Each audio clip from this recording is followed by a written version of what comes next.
Hello नमस्कार दोस्तों, आप सभी का स्वागत है हमारे इस YouTube channel commerce classes bye Sumit में। दोस्तों आज मैं कक्षा 12 के अंदर जो कंपनी बुक का चैप्टर नंबर 5 है लेखांकन अनुपात, उसके जो सूत्र हैं वो आपको मैं बता रहा हूँ। सबसे पहले आता है तरलता अनुपात।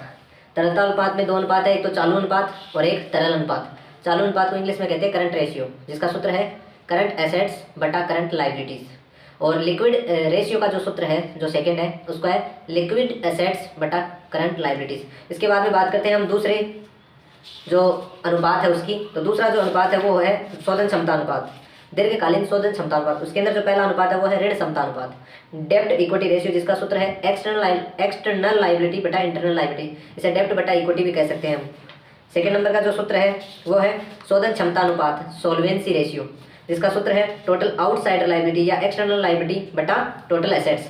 तीसरे नंबर का सूत्र है प्रोप्राइटरी रेशियो, स्वामित्व अनुपात, जिसका सूत्र है प्रोप्राइटरी रेशियो बराबर प्रोप्राइटरी फंड बटा टोटल एसेट्स। प्रोप्राइटरी फंड यानी कि इंटरनल लाइबिलिटी। चौथे नंबर का सूत्र है वो है स्थायी संपत्ति अनुपात। स्थायी संपत्ति का सूत्र है फिक्स्ड एसेट्स रेशियो, जिसका सूत्र है फिक्स्ड एसेट्स बटा लॉन्ग टर्म फंड। ठीक है, इसके बाद में है पांचवें नंबर पे आ रहा है ब्याज व्याप्ति अनुपात, इंटरेस्ट कवरेज रेशियो। इसका सूत्र है PBIT बटा इंटरेस्ट पेएबल। ठीक है, ये 5 सूत्र है सेकंड नंबर पॉइंट पे। तीसरा नंबर पॉइंट है क्रियाशीलता अनुपात, एक्टिविटी रेशियो, जिसके अंदर पहला है स्टॉक टर्नओवर रेशियो STR, जिसका सूत्र है COGS बटा एवरेज स्टॉक। सेकंड नंबर पे बात आती है देनदार आवर्त अनुपात, डेटर्स टर्नओवर रेशियो, जिसका सूत्र है नेट क्रेडिट सेल्स बटा एवरेज ट्रेड रिसीवेबल्स। ठीक है, थर्ड नंबर का जो सूत्र है वो है लेनदार आवर्त अनुपात, नेट क्रेडिट परचेज बटा एवरेज क्रेडिटर या एवरेज पेएबल। इसके बाद में चौथा सूत्र आ रहा है निवेश आवर्त अनुपात, capital turnover ratio, net sales बटा कैपिटल एम्प्लॉयड।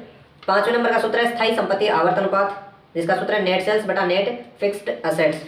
6 नंबर पे आता है कार्यशील पूंजी आवर्त अनुपात, नेट सेल्स बटा वर्किंग कैपिटल, ये सूत्र है। इसके बाद में ये टॉपिक भी क्लियर। उसके बाद में लास्ट पॉइंट आता है लाभदायकता अनुपात, प्रॉफिटेबिलिटी रेशियो, जिसमें पहला है सकल लाभ अनुपात GP रेशियो, GP बटा नेट सेल्स गुणा 100। सेकेंड आ रहा है शुद्ध लाभ अनुपात NP यानी नेट प्रॉफिट बटा नेट सेल्स गुणा 100। थर्ड नंबर पे आ रहा है परिचालन अनुपात, ऑपरेटिंग रेशियो, जिसका सूत्र है ऑपरेटिंग कॉस्ट बटा नेट सेल्स गुणा 100। चौथे नंबर पे आता है परिचालन लाभ अनुपात, ऑपरेटिंग प्रॉफिट बटा नेट सेल्स गुणा 100।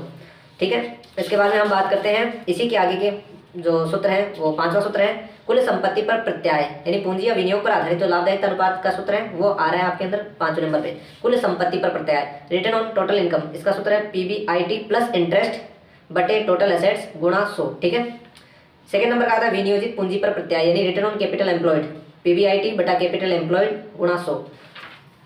थर्ड नंबर का सूत्र है स्वामियों की समता पर प्रत्याय, जिसका सूत्र है PBIT बटा शेयर होल्डर फंड गुणा 100।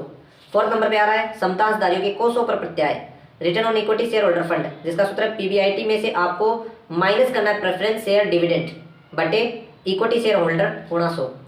ठीक है, ये सूत्र हो गए। उसके बाद में आ रहा है आपका 9वां सूत्र है अर्जन और लाभांश पर आधारित सूत्र है। पहला है प्रति अंश पुस्तक मूल्य, सूत्र है इक्विटी शेयर होल्डर फंड बटा number of equity share holder. Second number पे आ रहा है प्रति अंश अर्जन, सूत्र है PBIT में से प्रेफरेंस डिविडेंड माइनस करेंगे बटा number of equity share. Third number पे आ रहा है प्रति अंश लाभांश, डिविडेंड पर शेयर, जिसका सूत्र है dividend paid to equity share holder fund बटा नंबर ऑफ इक्विटी शेयर। ठीक है, इसके बाद में आ रहा है मूल्य अर्जन अनुपात, प्राइस अर्निंग रेशियो, इसका सूत्र है मार्केट प्राइस पर शेयर बटा अर्निंग पर शेयर, शॉर्ट में MPS बटा EPS भी बोल सकते हैं। पांचवा लाभांश भुगतान अनुपात, इसका सूत्र है डिविडेंड पर शेयर बटे अर्निंग पर शेयर गुणा 100, DPS बटा EPS गुणा 100 भी बोल सकते हैं इसको। इस प्रकार से हमारा जो पूरा जो लेखांकन अनुपात के जो जितने भी सूत्र हैं वो सारे क्लियर मैंने करवा दिए इस वीडियो के माध्यम से। आपको केवल याद करने हैं और परीक्षा के आधार पर आपको तैयारी करनी है।